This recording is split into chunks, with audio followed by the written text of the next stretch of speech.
చేతులారంగ శివుని పూజింపడేని, నోరు నొవ్వంగ హరికీర్తి నుడవడేని, దయే సత్యంబు లోనుగా దలపడేని, కలుగనేటికి తల్లుల కడపు చేటు.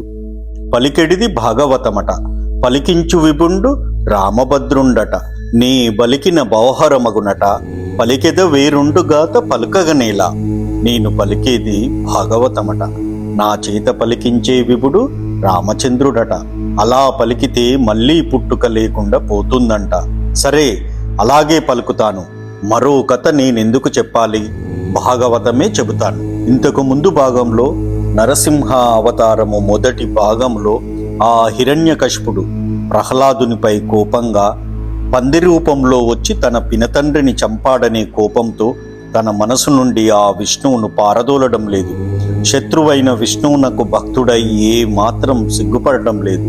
అయ్యో, వీడు ప్రాణాలు తోడేస్తున్నాడు, నాతో వైరం పూనాడు, ఇటువంటి పితృద్రోహిని భూమి మీద ఎక్కడైనా చూశారా అని రాక్షస వీరులను చూచి ఇలా అన్నాడు. పంచాబ్దంబుల వాడు తండ్రినగు నా పక్షంబు నిందించి యత్కించి భీతియులేక విష్ణు నహితం కీర్తించుచున్నాడు.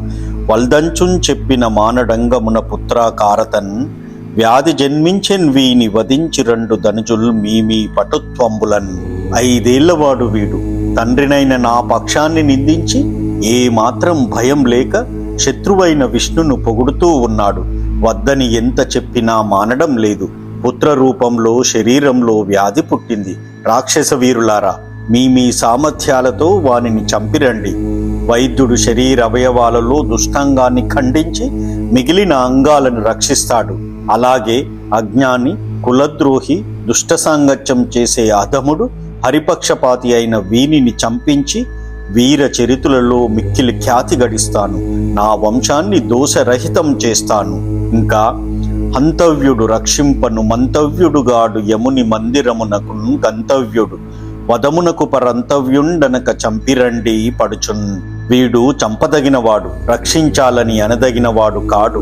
యముని ఇంటికి వెళ్ళవలసిన వాడే.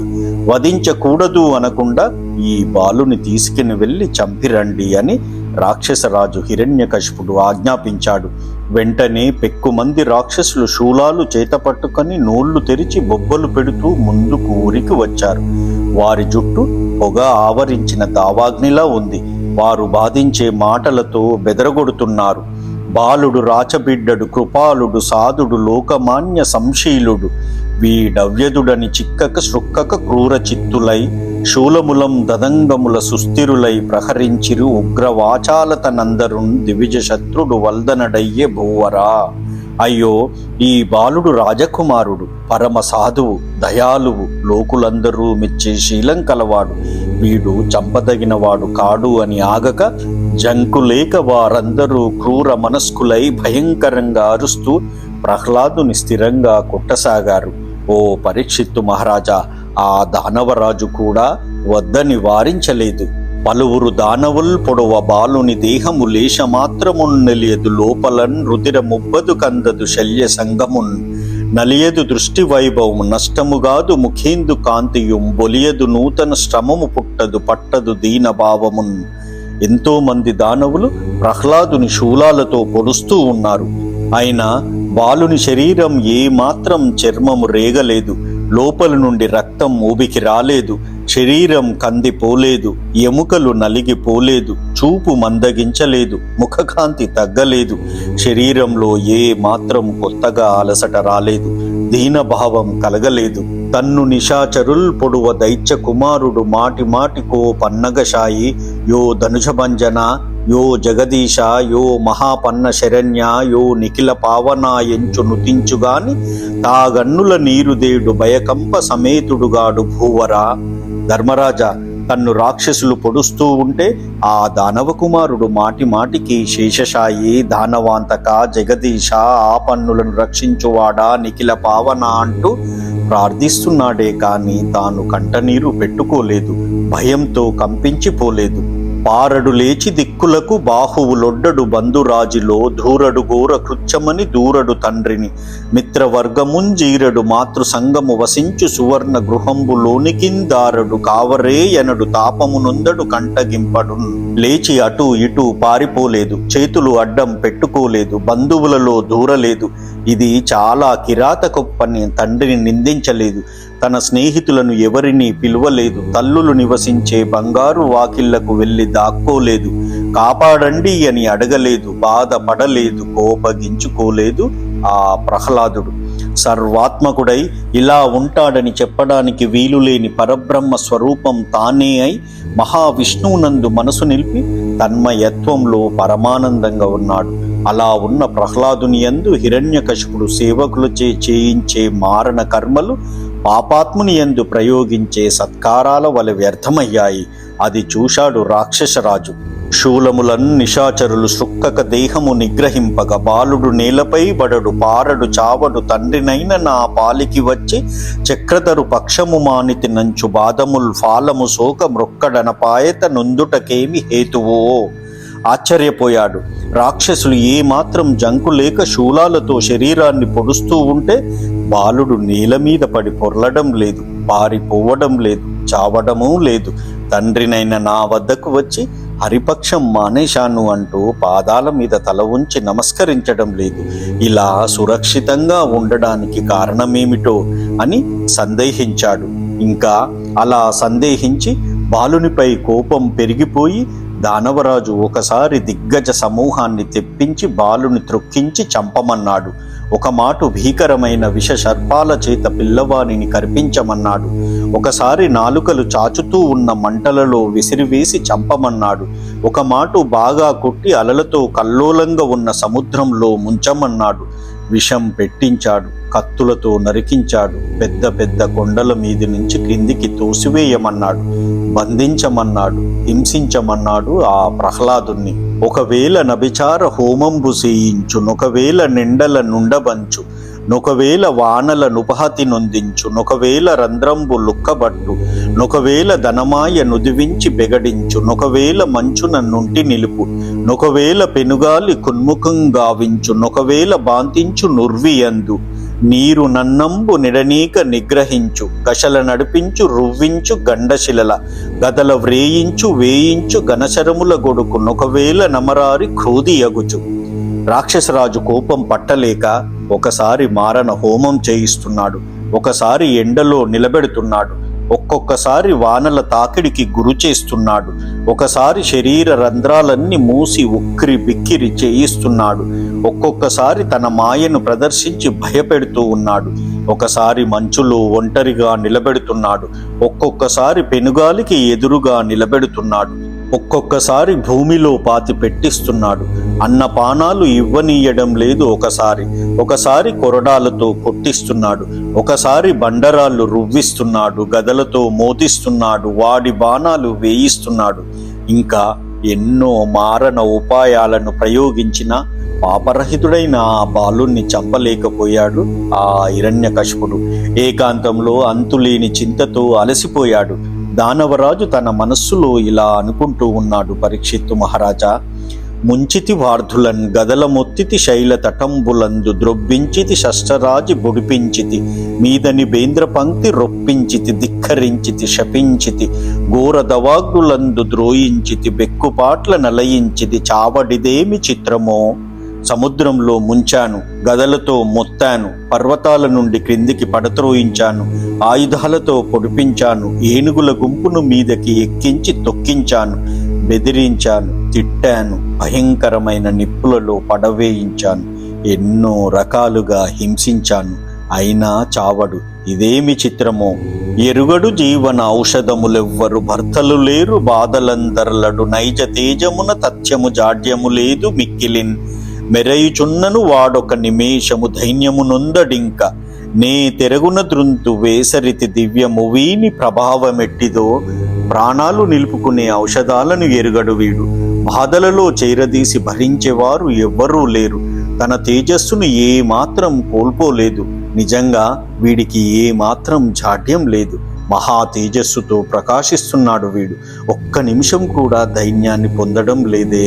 ఇక ఏ రీతిగా వీడిని చంపను, అలసి విసిగిపోయాను. దివ్యమైన వీని మహిమ ఎటువంటిదో కదా. ఆగ్రహంతో నేను పెట్టిన బాధలన్నీ ఎప్పుడూ కూడా ఇతరులతో అపకారాలుగా చెప్పుకోనేలేదు, పైగా అనుగ్రహాలుగా భావిస్తున్నాడు. మనసులో ఏ మాత్రం బాధపడటం లేదు వీడు. కాబట్టి వీడు మహామహిమ కలవాడు. వీనికి ఎక్కడ భయం అన్నదే లేదు. వీనితో విరోధం పెట్టుకున్న తనకు మృత్యువు తప్పదని నిర్ధారించుకున్నాడు.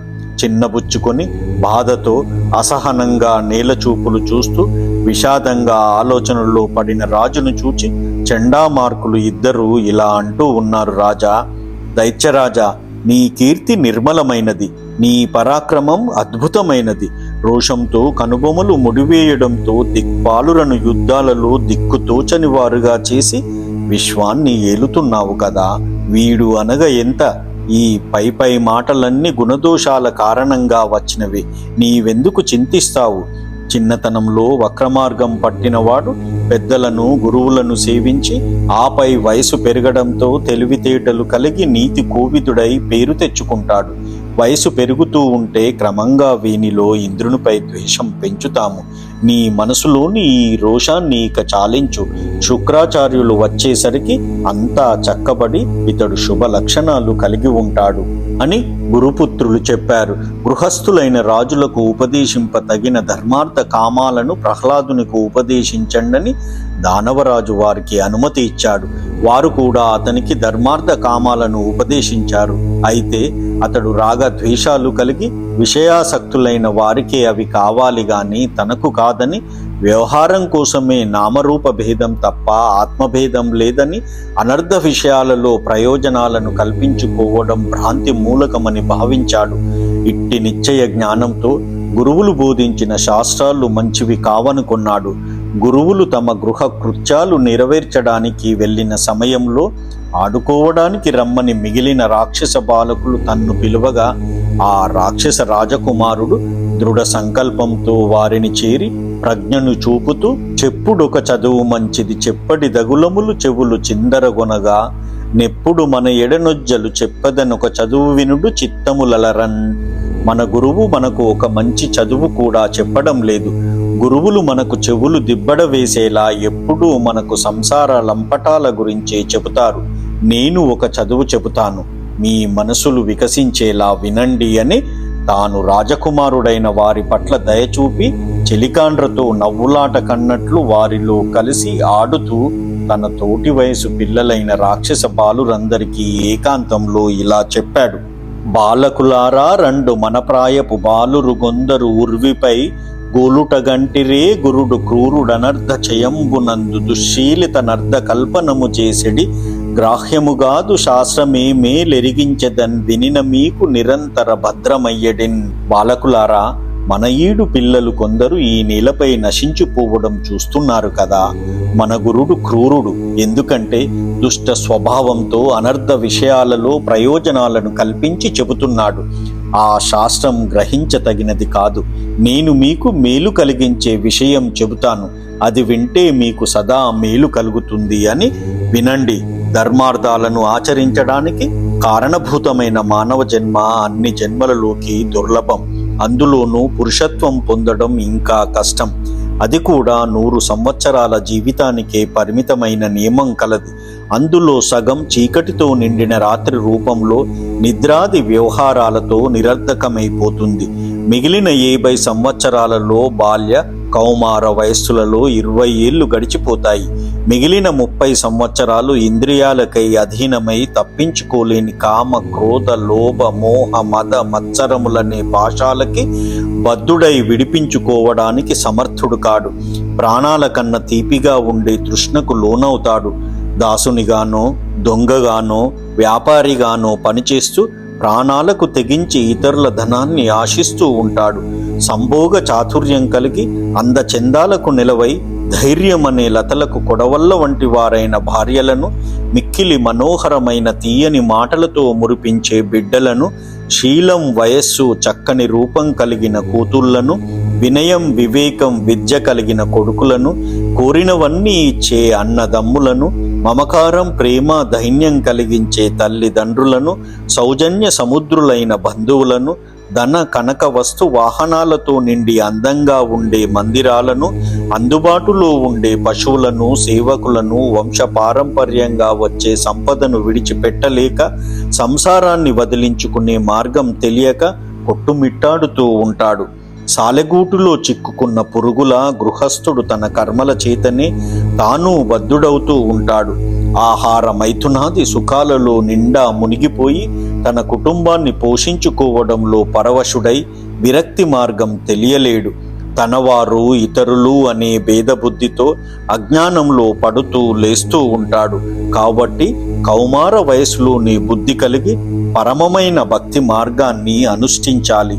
కోరకుండానే దుఃఖాలు వచ్చినట్లుగా సుఖాలు కూడా కోరకుండానే కాలాన్ని బట్టి వస్తాయి. కాబట్టి అనవసరంగా శ్రమపడి ఆయువును తగ్గించుకోకూడదు. శ్రీహరిని సేవిస్తే మోక్షం సిద్ధిస్తుంది. విష్ణువు సమస్త ప్రాణులకు ఆత్మస్వరూపుడు, ప్రియుడు. మోక్షం కావాలని కోరుకునే వారికి శరీరం ఉన్నంత వరకు నారాయణుని పాద పద్మాలను సేవించడమే కర్తవ్యం.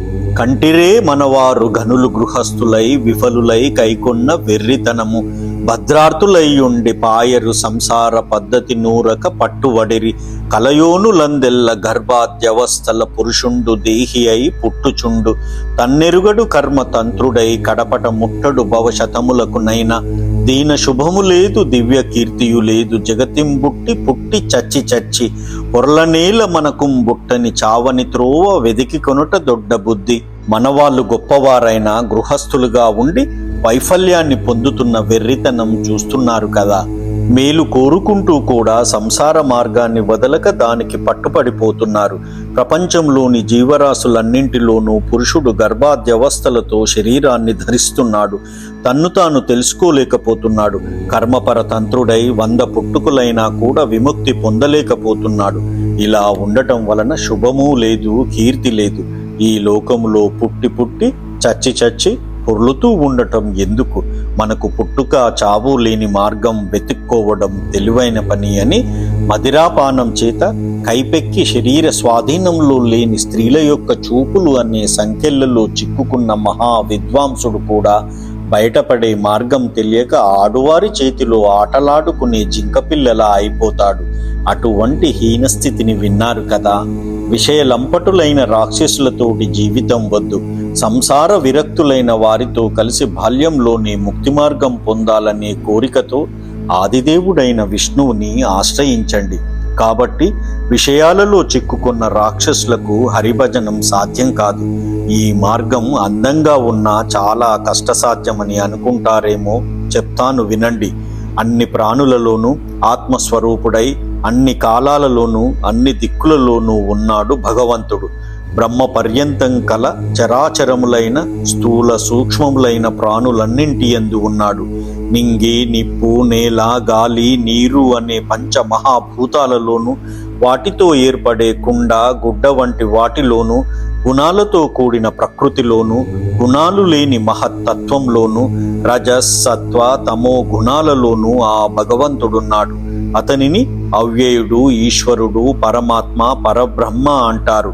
కేవలం అనుభవం చేత కలిగే ఆనంద స్వరూపుడు, మార్పులు లేనివాడు, నిర్దేశించడానికి వీలు లేనివాడు. ఇటువంటి పరమేశ్వరుడు సత్వ, రజ, తమో మనస్సులనే త్రిగుణాత్మకమైన తన దివ్య మాయ చేత అదృశ్యమైన శక్తితో వ్యాపింపచేయునట్టి రూపాలతో కనిపించేవాడు, చూచేవాడు, అనుభవింపదగినవాడు, అనుభవించేవాడు కూడా అయి స్పష్టంగా అస్పష్టంగా కూడా ఉంటాడు. కాబట్టి రాక్షస భావం వదిలిపెట్టి ప్రాణులన్నింటి యందు దయ, సద్భావం కలిగి ఉండడం అవసరం. దయ, సద్భావం కలిగి ఉంటే నారాయణుడు సంతోషిస్తాడు. అనంతుడు, ఆద్యుడు అయిన హరి సంతోషిస్తే లభించనిదేదీ లేదు. హరి పాద పద్మ ధ్యానామృత పానం చేసి పరవశలమైతే మనకు దైవయోగం వలన కోరని ధర్మార్థ కామాలే సిద్ధిస్తాయి. ఇక కోరిన మోక్షం సిద్ధిస్తుందని వేరే చెప్పాలా? ధర్మార్థ కామాలు, ఆత్మవిద్య, తర్కం, దండనీతి వంటి జీవనాధారాలైన విద్యలన్నీ త్రిగుణాత్మకాలైన వేదాలలో ప్రతిపాదింపబడ్డాయి. త్రిగుణరహితుడైన పరమపురుషుడు హరికి ఆత్మ సమర్పణ చేయడం మేలు. పరమాతత్వ జ్ఞానం కలిగితే నీ నా అనే భేదం లేక పురుషుడు యోగి అయి అవధూతయ్యై ఒకే ఆత్మ భిన్నంగా ఉందని గ్రహిస్తాడు. కలలోని వస్తువులలాగా నిజం అనుకోక అంతా మిథ్యా అని గ్రహిస్తాడు అని చెప్పి ప్రహ్లాదుడు ఇంకా ఇలా అంటున్నాడు: పరీక్షిత్తు మహారాజా, హరిభక్తుల యొక్క పాదధూళి చేత పరిశుద్ధులైన శరీరం కలవారు ఏకాంతులు మహావిరాగులు అయిన పరతత్వజ్ఞులు తప్ప ఈ జ్ఞానాన్ని మనసులో భావించడానికి వేరెవరూ చాలరు. దివ్య దృష్టి గల నారద మునీంద్రుడు చెప్పగా పూర్వం నేను ఈ జ్ఞానాన్ని ఉత్కృష్టమైన భాగవత ధర్మాన్ని విన్నాను అని చెప్పాడు ఆ ప్రహ్లాదుడు. అందుకు ఆ రాక్షస కుమారులందరూ ఆశ్చర్యంగా ప్రహ్లాదుని ఇలా అడిగారు: మంటిమిగూడి భార్గవ కుమారకులొద్దననేక శాస్త్రముల్ వింటిమిలేడు సద్గురుడు వేరొకడెన్నడు రాజశాల ముక్కంటికైనను రాదు సొరగ వెలికింజనరాదు నీకు నిష్కంటక వృత్తి నెవ్వడు ప్రగల్భుడు సెప్పె గుణాఢ్య చెప్పుమా. ఓ గుణవంతుడా, మనమందరం కలిసే ఉన్నాం కదా. శుక్రాచార్యుని కొడుకుల వద్ద అనేక శాస్త్రాలు విన్నాము. ఎప్పుడూ ఇంకొక సద్గురువు ఇక్కడికి రాలేదు. పోనీ తెలియకుండా ఎవరైనా వచ్చారేమో అనుకుందామన్నా ఈ రాజసౌధానికి మూడో కంటి వాడైనా రావడానికి శక్యం కాదు కదా. నీకా బయటకు వెళ్ళే అవకాశమే లేదు. ఇక ఏ నేర్పరి నీకు నిరాటంకంగా ఇదంతా చెప్పాడు? ప్రహ్లాద, మాకు చెప్పు అని అడగ్గా రాజువని తలచి గౌరవిస్తూ ఉంటాం. నీకు ఈ అద్భుతమైన బుద్ధి ఆత్మవికాసం ఎవిలా అభినవో తెలియకుండా ఉన్నాయి. నీకా బయటకు వెళ్ళే అవకాశమే లేదు. ఇక ఏ నేర్పరి నీకు నిరాటంకంగా ఇదంతా చెప్పాడు? మేము నిన్ను ఎప్పుడూ సేవిస్తూ ఉంటాం, రాజు అని తలచి గౌరవిస్తూ ఉంటాం. నీకు ఈ అద్భుతమైన బుద్ధి ఆత్మ వికాసం ఎలా అభినవో తెలియలేకుండా ఉన్నాం అని అడగగా పరమ భాగవతోత్తముడైన ప్రహ్లాదుడు నవ్వాడు. తనకు పూర్వం వినబడిన నారదుని మాటలు తలుచుకుని ఇలా అంటూ ఉన్నాడు: మహోగ్రమైన తపస్సు చేయగోరి మా తండ్రి ప్రశాంత చిత్తంతో మందరా పర్వతానికి వెళ్ళాడు. అప్పుడు దేవతలు చీమలు పాముని తినివేసినట్లుగా ఈ పాపాత్ముడు తన పాపాలలోనే నశించిపోతాడు అనుకుంటూ మహా ఆటోపంతో రాక్షసులపై యుద్ధం చేయాలని సంకల్పించారు. వారు దేవేంద్రునితో కలిసి యుద్ధానికి బయలుదేరి తగిన భేరీ బాంకారాలతో మహాధైర్యంగా శౌర్యంతో వచ్చి వారి ఆటోపం చూసి రాక్షసులు అయోమయంతో తమ స్థైర్యాన్ని కోల్పోయి భార్యాపుత్రులను బంధువులను ధనధాన్యాలను సంపద స్థావరాలను విడిచిపెట్టి ప్రాణాలను కాపాడుకోవడానికి పారిపోయారు. దేవతలు ఉద్ధతితో దుర్మార్గులై రాజభవనంలోనికి ప్రవేశించి నిర్దయగా సమస్త ధనం కొల్లగొట్టారు. ఇక దేవేంద్రుడైతే అంతఃపురంలో ప్రవేశించి సిగ్గు లేకుండా మా తల్లిని అదిలిస్తూ చెరపట్టాడు. ఆమె సిగ్గుతో తపించి విలపించింది. ఇలా దేవేంద్రుడు మా తల్లిని చెరపట్టి తీసుకుపోతూ ఉండగా ఆ ముద్దరాలు పురరీ పక్షిలా ఆర్తనాదాలు చేసింది. దైవయాగం చేత దారిలో ఉండగానే నారదుడు చూశాడు. ఆ నారదుడు ఇలా అన్నాడు: స్వర్గలోకాధిప, దైవోత్తమ, దేవతలందరిలో నీవు మహాపుణ్యమూర్తివి, మంచి నీతి కలవాడవు. ఆడుదానిని చెరపట్టావెందుకు? ఈమె గర్భవతి, బాధలో ఉంది, ఎదురు ఉద్దేశము లేనిది, విడిచిపెట్టు. జయింప శక్యం కానివాడు దేవతలకు శత్రువు అయిన హిరణ్యకశిపుని మీద నీ తీవ్ర రోషాన్ని నిగ్రహించుకో అని చెప్పిన దివ్యమునికి ఆ సహస్రాక్షుడు ఇలా చెప్పాడు: మమ్మల్ని అంతం చేయడానికి కారణభూతమైన రాక్షసరాజు హిరణ్యకశిపుని వీర్యం దీని కడుపులో చక్కగా పెరుగుతోంది. కాబట్టి మహాత్మా, ఈమె ప్రసవించేంత వరకు బందీగా ఉంచి పుట్టిన బాలుడిని వజ్రాయుధం యొక్క తీక్ష్ణ ధారతో నరికివేసి నిశ్చింతగా ఉంటాను. ఆ తరువాత ఈ రాక్షస రాజు భార్యను తప్పకుండా విడిచిపెడతాను అని ఇలా అన్న దేవేంద్రునితో నారదుడు ఇలా అంటున్నాడు: ఈ రాక్షస భార్య కడుపులో ఉన్న బాలుడు భయం అంటే ఎరుగనివాడు, పరమ భాగవతుడు, శత్రువులు లేనివాడు, జన్మాంతరాల నుండి వచ్చిన విష్ణు పాదభక్తి మహిమ కలవాడు. యుద్ధ మార్గాలు అనేకం పాటించి నీవు భుజబలం చూపిన నీ చేత చిక్కి చావడు అని దేవర్షి నారదుడు చెప్పగా అతని మాటలను మన్నించి తాను కూడా హరికి భక్తుడే కనుక భక్తి సంబంధం చేత మా తల్లిని విడిచిపెట్టి ఆమెకు ప్రదక్షిణం చేసి స్వర్గలోకానికి వెళ్ళిపోయాడు ఆ దేవేంద్రుడు. నారదుడు నా తల్లిని కూతురుగా భావించి ఓదార్చి తన ఆశ్రమానికి తీసుకొని వెళ్ళాడు.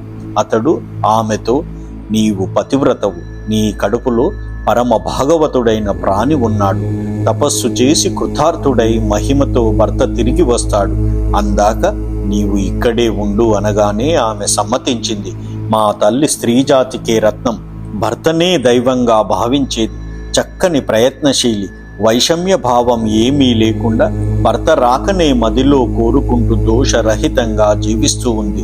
భయం ఏమాత్రం లేకుండా గర్భాన్ని రక్షించుకోవాలనే కోరికతో ఆలోచించి నారదునకు తన సుస్వభావం వ్యక్తమయ్యేలా పరిచర్యలు చేయసాగింది.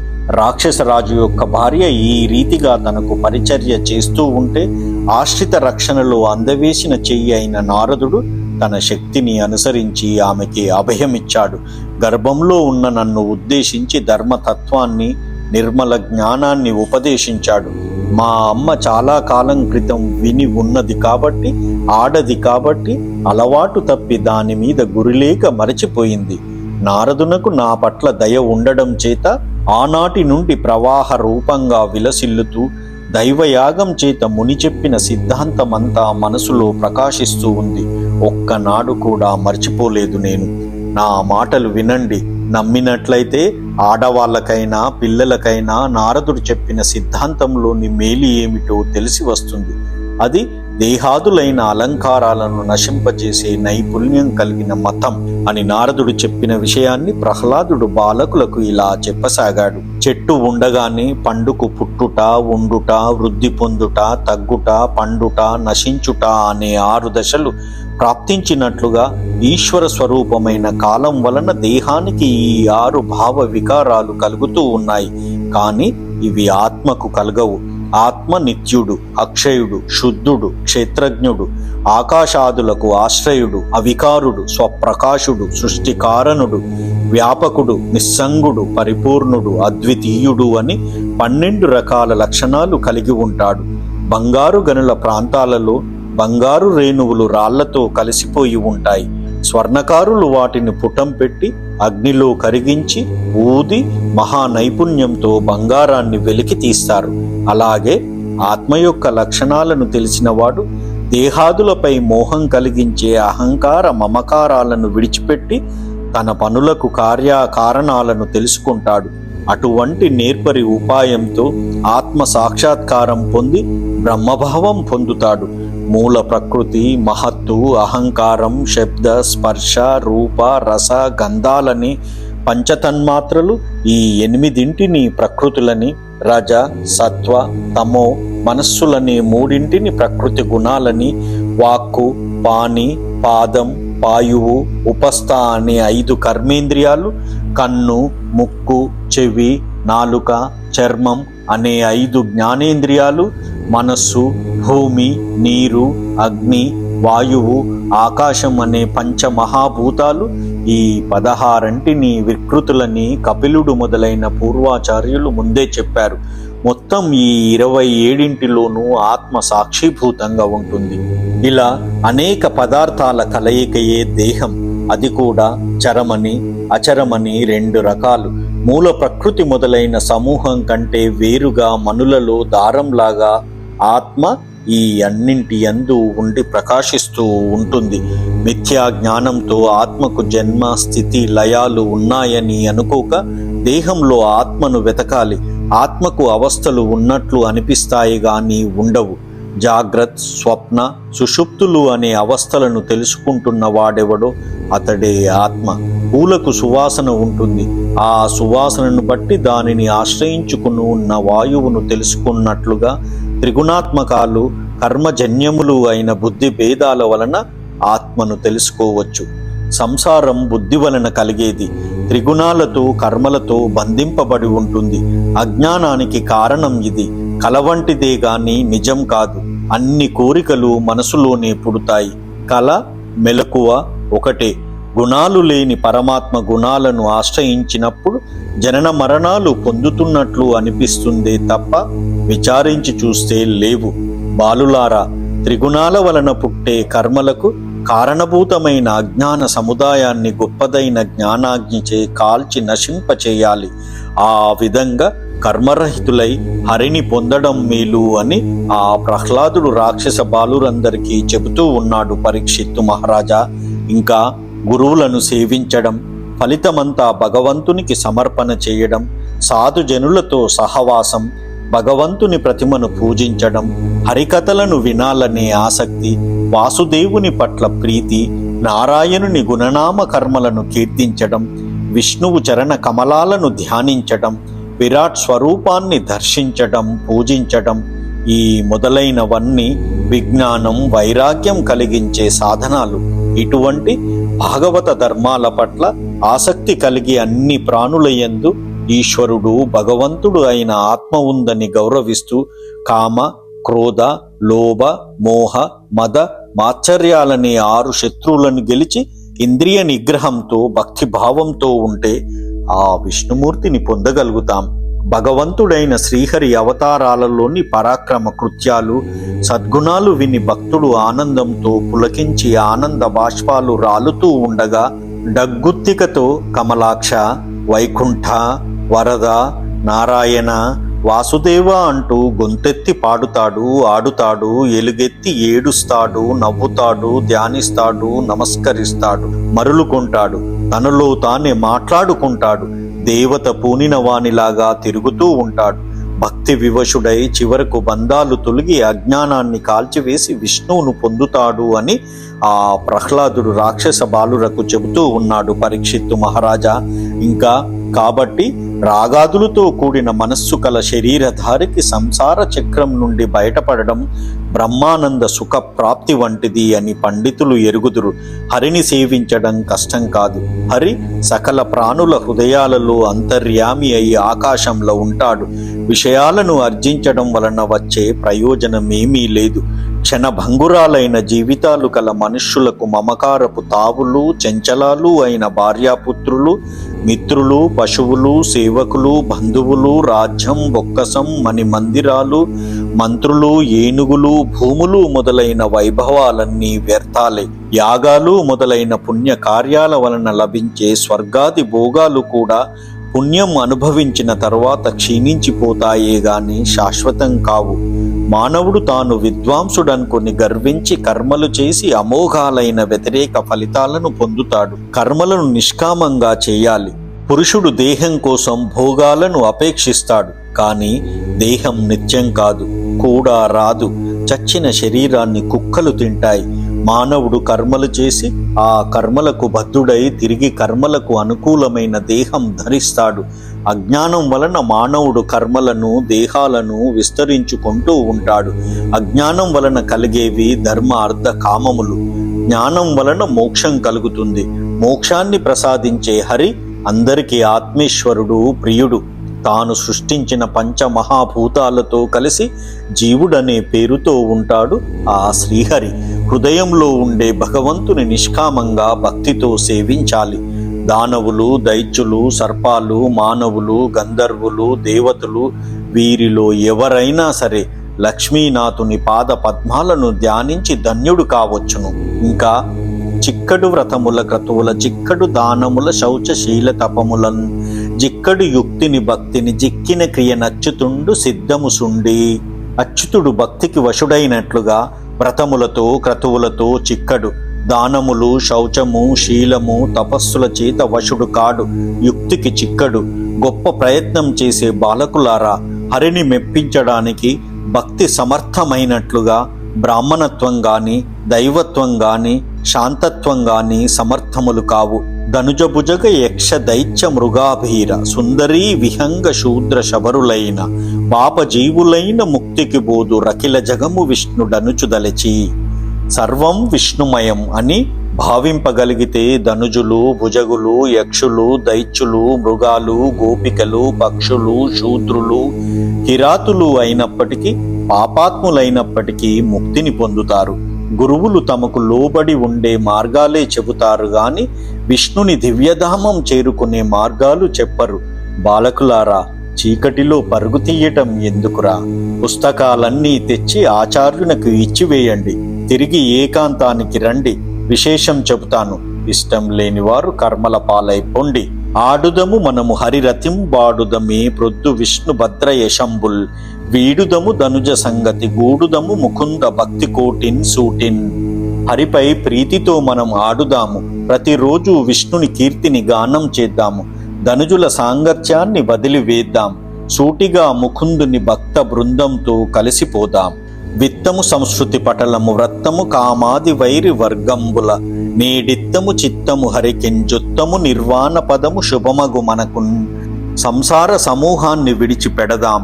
కామం మొదలైన శత్రువులను చీల్చి చెండాడుదాం. నేడు మనసును హరికి అర్పిద్దాం. మోక్ష పదవిని పొందుదాం. మనకు శుభం చేకూరునుగాక అని ఈ రీతిగా ప్రహ్లాదుడు రహస్యంగా ఆయా సమయాలలో రాక్షస బాలురకు మోక్ష మార్గాన్ని తెలియచేయగా వారు కూడా గురువులు నేర్పే విద్యలు మానివేసి నారాయణ భక్తిని మనసులలో పాదుకొల్చుకున్నారు. అది తెలిసి శుక్రాచార్యుని కొడుకు వారు ఏకాంతంలో ఉండే ఉద్దేశం గ్రహించి భయపడి వచ్చి ఇంద్రుని శత్రువైన హిరణ్యకశిపునితో ఇలా అంటూ ఉన్నాడు. రాజా, రక్షో బాలుర నెల్ల నీ కొడుకు చేరంజీరి లోన నా శిక్షా మార్గములెల్ల గల్లలని ఆక్షేపించి తానందరన్ మోక్ష ఎత్తుల చేసినాడు మనకున్ మోసంబు వాటిల్లె నీ దక్షత్వంబున జక్కజేయవలయున్ దైతేయ వంశాగ్రని.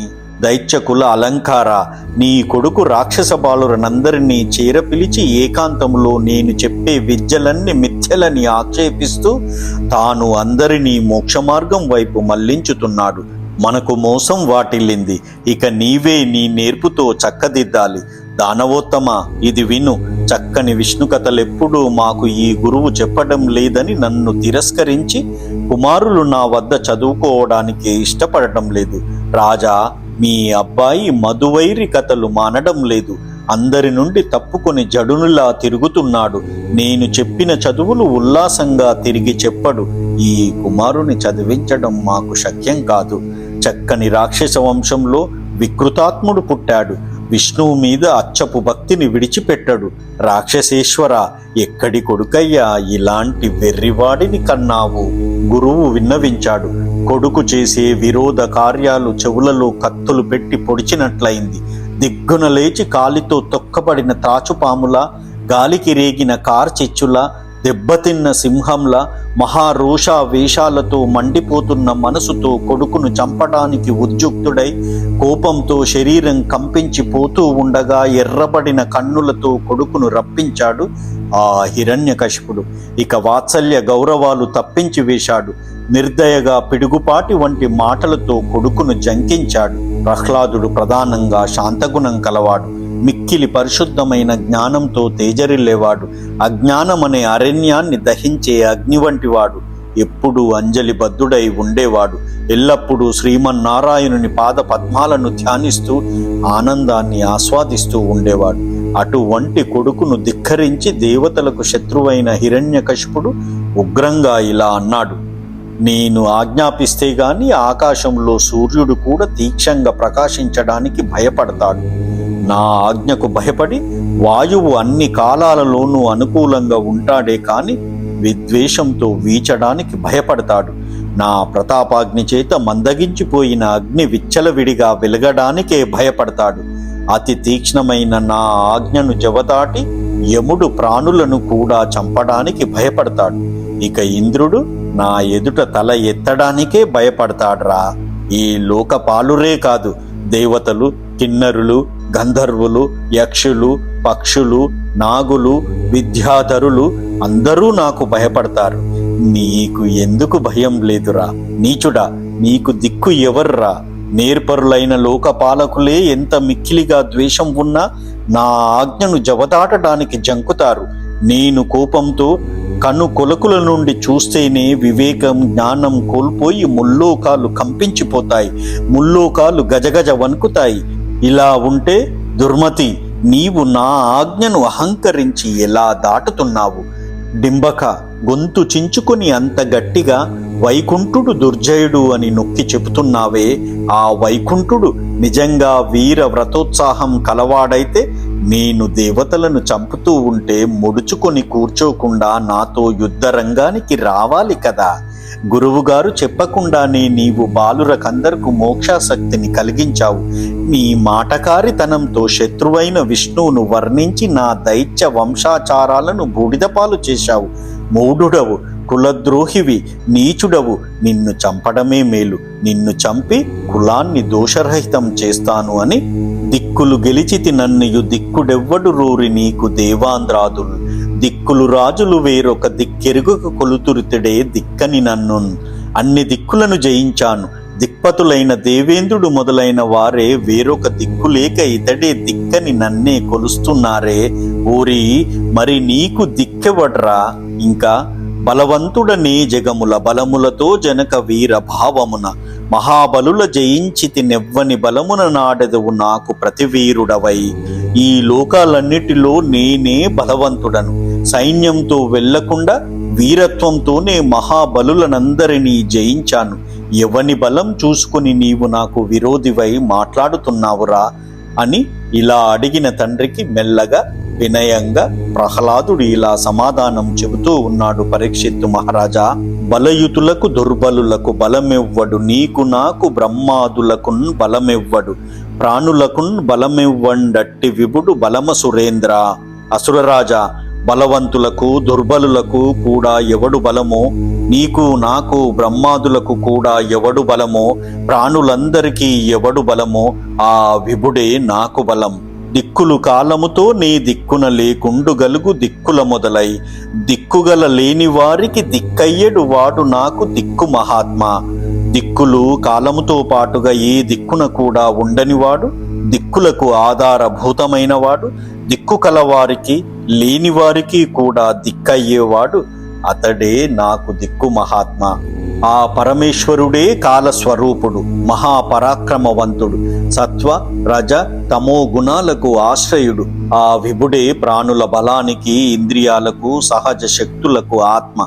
అతడు వినోదం కోసమే ఈ సమస్త విశ్వాన్ని కల్పించి రక్షించి నశింపజేస్తున్నాడు. అతడు అవ్యయుడు. అన్ని రూపాలలోనూ అతడు ఉన్నాడు. చిత్తానికి సమదృష్టి ఏర్పరచుకో. సన్మార్గాన్ని విడిచి ప్రవర్తించే చిత్తం కంటే శత్రువులు వేరే ఎవరుంటారు? చిత్తమే శత్రువు కదా. నీవు నీ చిత్తాన్ని వశపరచుకో. మదమెక్కిన రాక్షస భావాన్ని మానుకో. అయ్యా తండ్రి, నీ ఎదుట జనులెవరూ నీ హితం కోరి మాట్లాడరు. లోకములన్నియున్ గడియలోన జయించిన వాడవింద్రియా నీకము జిత్తమున్ గెలువనేరవు నిన్ను నిబద్దు చేయు. నీ భీకర శత్రులార్వురు ప్రభిన్నుల చేసిన ప్రాణికోటిలో నీకు విరోధి లేడొకడు నేర్పున జూడుము దానవేశ్వరా. లోకాలన్నింటినీ ఒక్క క్షణములో జయించిన వాడవు. ఇంద్రియాలను మనసును మాత్రం గెలువలేకుండా ఉన్నావు. నిన్ను బంధించే భీకరమైన నీ శత్రువులారుగురిని అంటే కామం, క్రోధం, లోభం, మోహం, మదం, మాత్సర్యాలను నశింపచేస్తే ప్రాణికోటిలో నీకు వేరే విరోధి అంటూ ఒకడు ఉండడు. దానవేశ్వర, ఈ విషయమై నేర్పుగా ఆలోచించు. జ్ఞాన మార్గాన్ని పాటించు. కర్మబంధాలను తొలగించుకో. సమదృష్టితో సంసారాన్ని వదిలిపెట్టు. మనసులో హరిభక్తిని పాదుకొల్చుకో. ఇలా అన్న పరమ భాగవతుడైన ప్రహ్లాదునితో ఆ రాక్షస శ్రేష్ఠుడు ఇలా అంటున్నాడు. పరీక్షిత్తు మహారాజా, చంపిన జచ్చెదననుచు గంపింపక యోరి పలుక కఠినోక్తులనన్ గుంపించెదు చావునకు తెంపరివై వదురువాని తెరుగున గుమతి. ఓరీ దుష్టుడా, చంపితే చచ్చిపోతానని ఏ మాత్రం వణికిపోవడం లేదు. దుర్బుద్ధి. చావుకు తెగించిన వాడు నోటికి వచ్చినట్లు మాట్లాడినట్లుగా కఠినోక్తులతో నన్నే ఎదిరిస్తున్నావు. నా తోడం ప్రతిభాషలాడెడు జగన్నాథుండు. నాకంటే నీ భూత శ్రేణికి రాజు లేడొకడు సంపూర్ణ ప్రభావుండు. మద్భ్రాతం చంపిన మున్ననే వెతికితిం పల్మారు నారాయణుండేత దుష్వములోన లేడు మరి వాడు ఎందుండురా దుర్మతి. నాతో ఎదిరించి మాట్లాడుతున్నావు. జగత్పతిని నేనే. ఈ ప్రాణికోటికి నాకంటే సంపూర్ణ శక్తివంతుడైన రాజు వేరొకడు లేడు. నా తమ్ముడు హిరణ్యాక్షుని చంపాడు ఆ విష్ణువు. పూర్వం నేను ఎన్నోసార్లు వాడి కోసం వెతికాను. ఆ నారాయణుడు ఈ విశ్వంలో లేడు. మరి వాడు ఎక్కడ ఉంటాడు రా దుర్మతి? ఎక్కడ ఉంటాడు? ఏ రీతిగా ఏ దిక్కున మసలుతాడు? ఏ జాడతో వస్తాడు? నిన్ను ఆ విష్ణువును కూడా సంహరిస్తాను. వానికి బంటులాగా వాడి గురించి అధికంగా వాగుతున్నావు అని హుంకరించగా హరిభక్తుడు ఏమాత్రం సందేహించక ఆనందంతో పులకించిన శరీరం కలవాడై ఆగ్రహం లేక మనసులో హరిని తలచి నమస్కరించాడు. బాలుడవడం చేత నాట్యం చేస్తూ ఇలా అంటూ ఉన్నాడు పరీక్షిత్తు మహారాజా. కలడంబోతిం కలండు గాలిం కలండాకాశంబునం గుంబినిం కలండగ్నినన్ దిశలం బగల్ల నిశలన్ కద్యోత చంద్రాత్మలం కలండు ఓంకారమునం త్రిమూర్తులం త్రిలింగ వ్యక్తులం దంతటం గలండీషుండు గలండు తండ్రి వెతకంగ నేలనీయా ఎడన్. సముద్రంలో ఉన్నాడు, గాలిలో ఉన్నాడు, ఆకాశంలో ఉన్నాడు, భూమిపై ఉన్నాడు, అగ్నిలో, దిక్కులందు, పగళ్ళయందు, రాత్రులందు, సూర్య చంద్రుల్లో, ఆత్మలో ఉన్నాడు. ఓంకారంలో, త్రిమూర్తులలో, స్త్రీలలో, పురుషుల్లో, నపుంసకులలో అంతటా ఉన్నాడు. తండ్రి, అక్కడ ఇక్కడ వెతకడం ఎందుకు? పరమాత్మ అంతటా ఉన్నాడు. ఇందుగలడందు లేడని సందేహము వలదు చక్రి సర్వోపగతండెందెందు వెదికి చూచిన అందందే గలడు దానవాగ్రని వింటే. ఇక్కడ ఉన్నాడు, అక్కడ లేడని సందేహించవద్దు. చక్రహస్తుడు అంతటా నిండి ఉన్నాడు. దానవాగ్రని చక్కగా విను. ఎక్కడెక్కడ వెదికి చూచినా అక్కడక్కడే ఉన్నాడు అని ఈ రీతిగా హరి సర్వాకృతులం గలండనుచు ప్రహ్లాదుండు భాషింప సత్వరుడై ఎందును లేడు లేడని సుతున్ దైత్యుండు తర్జింప. శ్రీ నరసింహాకృతి నుండే నచ్చుతుడు నానా జంగమ స్థావరోత్కర గర్భంబుల నన్ని దేశముల నుద్దుండ ప్రభావంబునన్. హరి సర్వాకారాలలోనూ ఉన్నాడని ప్రహ్లాదుడు అంటూ ఉంటే హిరణ్యకశిపుడు తొందరపడి ఎక్కడా లేడు లేడని కొడుకును బెదిరిస్తూ ఉన్నాడు. అప్పుడు అచ్యుతుడు రకరకాల చరాచర వస్తువులన్నింటి యందు అన్ని ప్రదేశాలలోనూ తన ఉద్దండ ప్రభావం చేత నరసింహాకారంలో ఉన్నాడు పరీక్షిత్తు మహారాజా. ఆ సమయంలో దానవరాజు హిరణ్యకశిపుడు డింబక సర్వస్థలముల నంబోర్హ నేత్రుండుననుచు మిగులు సంరంభమున బలికెదవి స్తంభంబున చూపగలవే చక్రిన్ గిక్రిన్. డింబక, అన్ని చోట్లలో పద్మాక్షుడు ఉంటాడని మహా ఆర్భాటంగా చెబుతున్నావు కదా. నీ చక్రిన్ గిక్రిన్ ఈ స్తంభంలో చూపగలవారా? స్తంభమునం చూపవని గుంబిని నీ శిరముంద్రుంచి కూర్పంగా రక్షారంభమున వచ్చి హరి విశ్రంభమున నడ్డు పడగ శక్తుండగునే. ఈ స్తంభంలో చూపకపోతే నీ తలను నరికి నేలను కూలుస్తాను. అప్పుడైనా రక్షించే ప్రయత్నంలో వచ్చి నీ హరి తప్పకుండా అడ్డుపడడానికి సమర్థుడవుతాడా? ఇలా అనగానే భగవంతునికి బంటు అయిన ప్రహ్లాదుడు ఈ విధంగా అంటూ ఉన్నాడు పరీక్షిత్తు మహారాజా. అంబోజాసనుడాదిగాగ దృణ పర్యంతంబు విశ్వాత్ముడై సంభావంబున నుండు ప్రోఢ విపుల స్తంభంబునందుండడే స్తంభాంతర్గతుడయ్యి నుండుటకు నే సందేహమున్ లేదు నిర్డంబత్వంబున నేడు గానంబడు ప్రత్యక్ష స్వరూపంబునన్. బ్రహ్మ మొదలుకొని గడ్డి పరక వరకు విశ్వాత్ముడై ఉండగల దిట్ట ఈ పెద్ద స్తంభమునందు ఎందుకు ఉండడు? స్తంభం లోపల ఉంటాడు అనడానికి నాకు ఏమి సందేహం లేదు.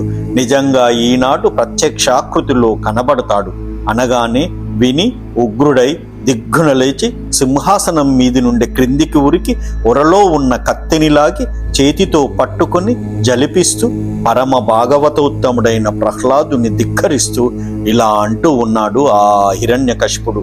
వినరా డింబక మూఢచిత్త, గరిమన్ విష్ణుండు విశ్వాత్మకుండని భాషించదవైన నిండు గలడే ఎంచున్ మధోద్రేకి అయి ధనుజేంద్రుండర చేత వ్రేసెను మహోదగ్ర ప్రభాశుంభమున్ జనదృగ్భీషణ దంభమున్ హరిజను స్పరంభమున్ స్తంభమున్.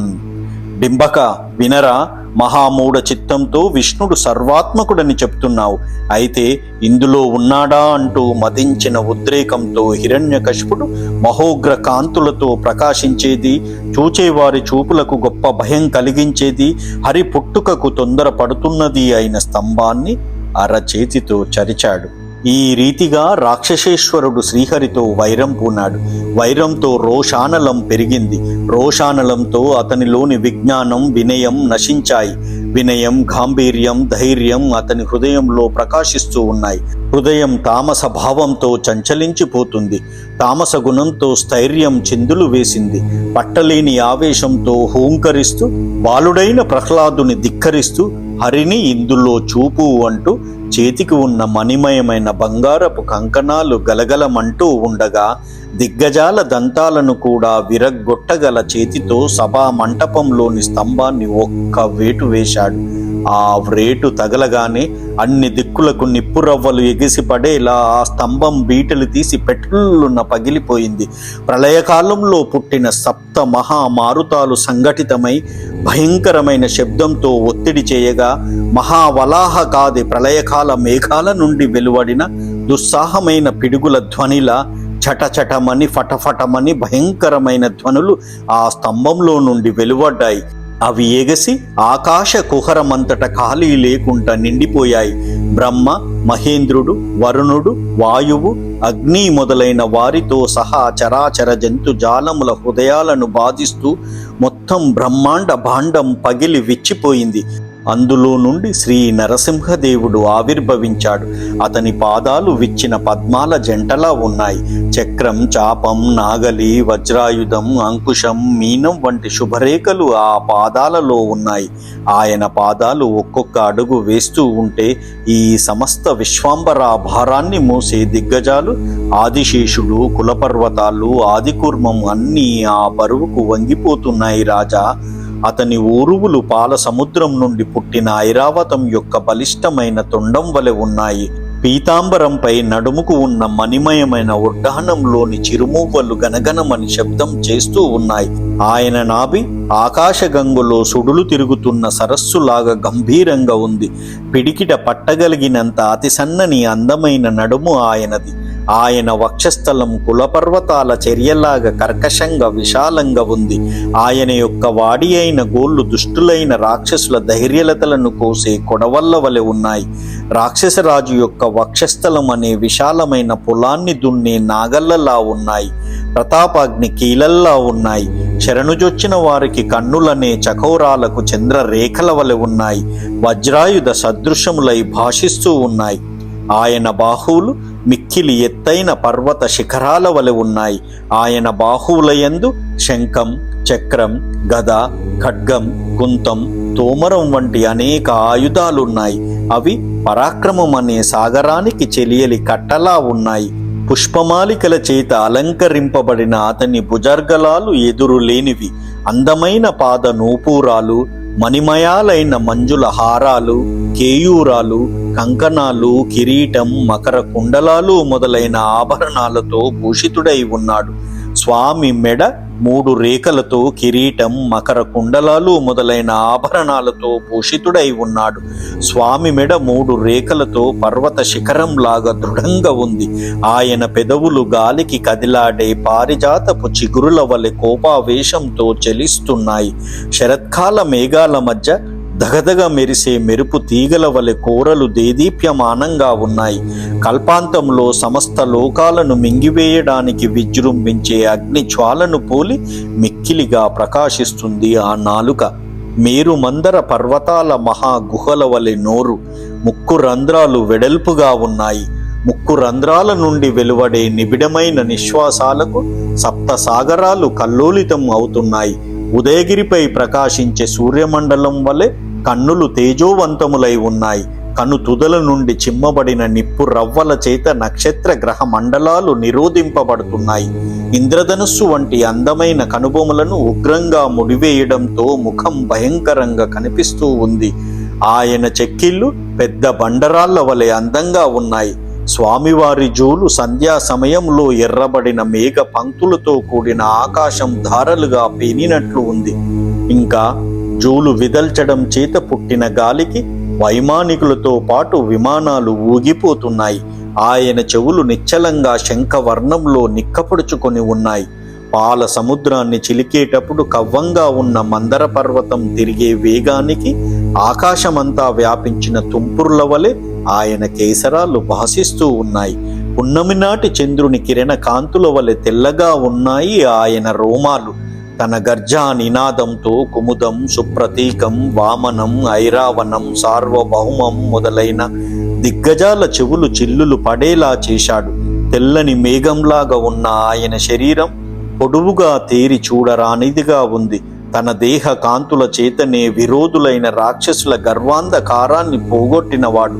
ప్రహ్లాదుని రంజింపజేసే నిమిత్తం అంతరంగంలో కరుణా రసంతో, హిరణ్యకశిపుని బంధించే నిమిత్తం బహిరంగంగా వీర రసంతో స్వామి జేగీయమానంగా ఉన్నాడు. ఇటువంటి మహాప్రభావశాలి అయిన శ్రీ నరసింహదేవుడు ఆవిర్భవించడం చూశాడు ఆ హిరణ్యకశిపుడు. తనలో ఇలా అనుకుంటూ ఉన్నాడు, పరీక్షిత్తు మహారాజా, నరమూర్తిగాదు కేవల హరిమూర్తియుగాదు, మానవాకారముగే సరి ఆకారమునున్నది, హరిమాయ రచితమగు యథార్థము చూడను. కేవలం నరుని ఆకారం కాదు, కేవలం సింహం రూపం కాదు, మానవాకారం సింహాకారం కలిసి ఉంది. నిజం ఆలోచించి చూస్తే ఇది హరిమాయచే కల్పింపబడినట్లుగా ఉంది. తెంపున బాలుడాడిన సుధీరత సర్వగతత్వము ప్రతిష్ఠింపదలంచి ఇందు నరసింహ శరీరము దాల్చి చక్రి, శిక్షింపగ వచ్చినాడు హరిచే మృతియంచు దలంతునైన నా సొంపును బెంపునందరును చూడ చరింతు హరింతు శత్రువున్. బాలుడు సాహసంగా మాట్లాడగా అన్నింటి యందు ఉంటాను అనే తత్వాన్ని పాదుకొల్పదలిచి మహాధైర్యంగా చక్రి ఈ స్తంభము నుండి నరసింహ శరీరం ధరించి వచ్చినట్లున్నాడు. నన్ను శిక్షించడానికి వచ్చాడు. ఎలాగూ హరిచేతిలో చావు తప్పదు అనిపిస్తుంది. అయినా నా ప్రతాపాన్ని, నా పరాక్రమాన్ని అందరూ చూచేలా యుద్ధం చేస్తాను, శత్రువును సంహరిస్తాను అని హిరణ్యకశిపుడు ఆ నరసింహునితో యుద్ధానికి పూనుకుంటాడు. దీనితో శ్రీ మదాంధ్ర మహాభాగవతంలోని సప్తమ స్కందంలోని నరసింహ అవతారంలో 2వ భాగం సమాప్తం. ఓం నమో నారాయణాయ.